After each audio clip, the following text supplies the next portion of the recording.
Have you ever run into someone who likes the same band as you, only to find out later that they only like the most popular and mainstream songs by that band? Isn't that annoying? But then when I think about it, some bands really do only have a few good songs, and those happen to be their hit songs. I'd like to take a deeper look into various types of bands that are out there and see, is this debate of it being wrong to only like a band for one or two of their songs truly wrong, or are people just misguided? This is the Overstimulation Station. Hey! To me, there are three groups of bands or artists that successful hitmakers fall into. Group one are what I like to call the greatest hits bands. These bands are usually older, they've been around for a long time, and they probably have at least 4 or 5 greatest hits compilations. The downfall of these bands, however, is that their hit songs are so much better than all their other songs in both craftsmanship and sustainability that nobody really cares about anything else that artist does, which then traps that artist in a creative box, pressuring them to top their past successes, but rarely achieving that goal. Elton John is a great example of this first group that I'm talking about. Elton John has some iconic, classic songs that will be in our musical lexicon till the end of time. But what a lot of people don't realize about Elton John is that he's put out 33 studio albums. If each album contained approximately 10 songs, that's 333 songs. Elton John has about 20 hit songs, which is no small feat by any means, but when you compare it to the 330 songs, it's not all that impressive, really. I mean, it is, but 333 songs, and that's not even counting the songs that he didn't put on albums that weren't good enough to be put on albums. A lot of Elton John's output during the 80s was sheer garbage, and he'll even be the first to admit it. So to really only like a greatest hits package from an artist like Elton John kind of makes total sense. Because who's going to really go through his discography and be like, yeah, Fire and Ice, man, that was my album, or Leather Jackets, fantastic Elton John album. Some of his albums didn't even have one hit single off the album. He was so coked up and drug-fueled during the 80s that his output increased, but the songs suffered as a result. Another band that's a great example of Group 1 is the Beach Boys. Now again, this is a band that has some huge colossal hits, and they were really America's response to the Beatles. But aside from their hit songs, if you really look at their discography, the Beach Boys had a lost decade of the 1970s where they either didn't have a hit or the hits they did have were so nominal and forgettable you couldn't name one to this day. As far as the Beach Boys are concerned, their big hits came in the 60s, and then way later on, after lead creative force Brian Wilson left the band, when they released their album Still Cruisin', which had the hit Kokomo on it. They had almost a 15 to 20 year period of going through the proverbial song desert, where they had no hit songs whatsoever and a bunch of albums that were just the Beach Boys doing their best impersonations of whatever adult contemporary top 40 act was big at the time. You had the Beach Boys doing their best Don Henley impression. You had the Beach Boys doing their best James Taylor impression. They completely lost their identity at a point. So as a result, you have a massive discography with only a few albums actually being worth listening to. So a greatest hits package from the Beach Boys, again, makes complete sense. Because who's going to say Wild Honey was my favorite Beach Boys album, or I Love You was my favorite Beach Boys album, or Keeping the Summer Alive? Won't even go there. There are a few other bands that I can think of that would fit into Group 1, and I'm sure you can think of some of these bands too, where it's just not shameful to only be a fan of their greatest hits. Group 2 are bands or artists that have many great songs, but their hit songs were so well loved that they overshadowed much of their other lesser played works, which could have been equally great if given proper radio play and exposure. This is kind of the best group that you want to be in as a creative force. You're so magnanimous in your creative output that you just can't be stopped. Queen is a great example of one of these bands that have had many, many great songs, but their hits were just so great that it overshadowed some of their other songs that could have also been great. I mean, you have entire albums that are classic, like A Night at the Opera, A Day at the Races, News of the World, Innuendo. I mean, the list keeps going. Queen 1 and 2.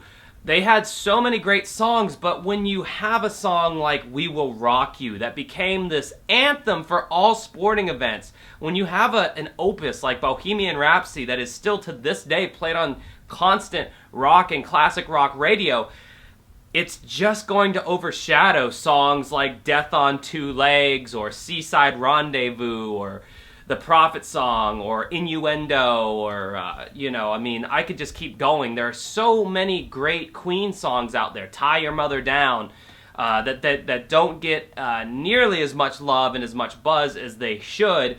And if they were played on the radio, they would easily become hits just like Queen's other hits. But again, Queen was just on that next level that all their output was really damn good. Now, I need to add a little asterisk there because they did have their 80s phase. They did have, some of those 80s albums that were, they're getting into the electronic, the synthesizers and stuff. And nothing against synthesizers. I love synthesizers. But Queen was a band that just didn't quite get in there good. Hot Space is an album that comes to mind that was really not a good Queen album, but they're few and far between. And even on those not so great Queen albums, they had at least one song off there that was just really just stratospheric.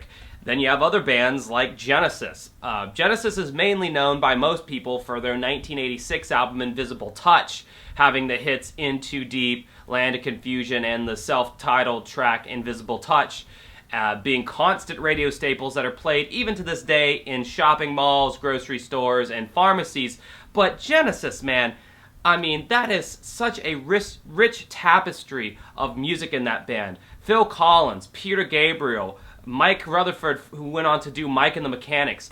There's just so much creative juice in that band. If you go back to any point in Genesis' career, all their albums sound different. They may not have had a hit song off of each album, but trust me when I say almost all of Genesis' albums are beloved by their ravenous fans. And they're one of those bands that they had many other songs that easily could have become hit singles, but radio was weird about them. They were a prog rock band. That was a dirty word by the time they really gained the spotlight and the attention from the masses, so they weren't really given the same chances that some other bands might have gotten. But again, it's a good problem to have. Group 3 are bands or artists that have had few to no hit songs, but are still well loved because for whatever reason they were able to transcend fickle pop radio and reach an audience in other ways. I have never heard a single Iron Maiden song on the radio, yet their concerts sell out all over the world. Arguably, Radiohead's biggest hit, Creep, should have confined them to one-hit wonder status, but the rest of their music was too undeniably creative to be ignored. But to this day, Creep is the only Radiohead song I hear played on the radio, which annoys me to no end. Now, for this group, the band that comes to mind for me would be REM. Now, REM, yes, I understand they've had hits, for sure. They've had hit songs, but when you think when the average person thinks of REM, what song do they think of? Losing My Religion. And it's a great song. It's got a very forlorn minor key melody, and Michael Stipe's voice was just in its perfect wheelhouse for that song. But man, REM was a band who basically helped pioneer the jangle pop / college radio rock music genre. They have constantly evolved their sound throughout the decades. They, for the most part, stayed together as a band and just released great album after great album. Now, again, like every other band, there's a few albums in their catalog that are kind of but for the most part, they had some great output despite their lack of really huge hits. Tool is probably one of the best examples of this kind of band. Tool, you could call the song Sober and The Pot kind of their two biggest hits, but they are a band that by no means had a huge radio smash. But when I say all, I mean all of Tool's music is beloved by millions of fans across the world. And that's just because they got in that sweet zone where they won over the mainstream audiences and they won over the critics despite having huge radio hits. This is also a pretty good group to be in, even though you may not see the financial rewards that some of the other groups that I named earlier might see in their careers. One-hit wonders are also a fascinating case study in this experiment because they seem to fall into either Category 1 or Category 3. You have the bands out there that had one hit, that was literally their best song, and they were never heard from again. Then there are those one-hit wonder bands that had their big radio smash but still maintain a cult following with fans who swear that they have so much better stuff than that one annoying radio single they put out back in the 80s. So to bring it all back, is it wrong to only like a band for their hit songs? Well, it all depends. If I met a Metallica fan who only had Enter Sandman in their playlist, I'd be a little annoyed. However, if you're a huge Backstreet Boys fanatic and you only really mess with I Want It That Way and Show Me the Meaning or whatever, I'm not going to be mad at you about that. I don't expect anybody to dig into the Backstreet Boys deep cuts on their album, seeing as most of those songs are just filler between the hit songs that all the effort was really put into. So anyway, that's my video. What did you think? What is your whole stance on people who seemingly only like the hits of bands? Do you think that my theories hold up? That it's okay for some bands or artists to like only a few of their songs, and then for other artists it's like, really dude, you only like that song? You know they have like a billion other great songs, you plebe?